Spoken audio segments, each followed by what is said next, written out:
Hey there everybody, if you're watching this video, you probably want to know how to add notes to invoices in Xero.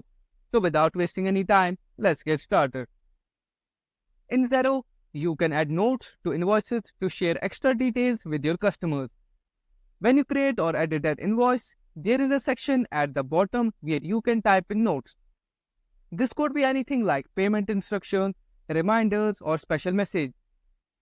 When you save and send the invoice, the notes will appear on it, helping to ensure your customer gets all the information they need.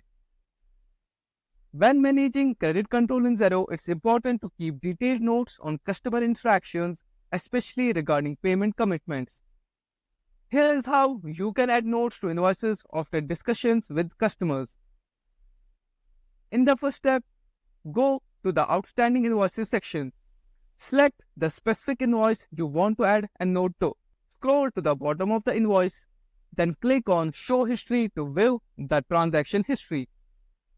Click Add Note and Expected Payment Date.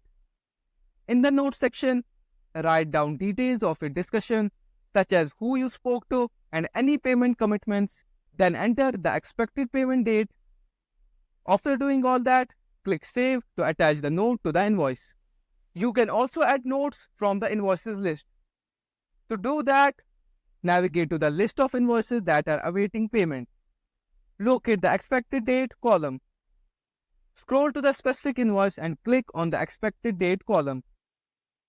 Enter your notes, then input the expected payment date. After doing that, click Save. After saving, you can click into the invoice to review the note you added. The note will be visible at the bottom of the invoice under the History section. By using these methods, you can efficiently track communication with customers and monitor expected payment dates, helping to streamline your credit control process in Xero. If you encounter any issues or need more detailed instructions, feel free to leave a comment. And that's pretty much all about how you can add notes to invoices in Xero. Well, I hope you liked this video. Thanks for watching and don't forget to like the video, share the video and subscribe to this channel for more tips and solutions.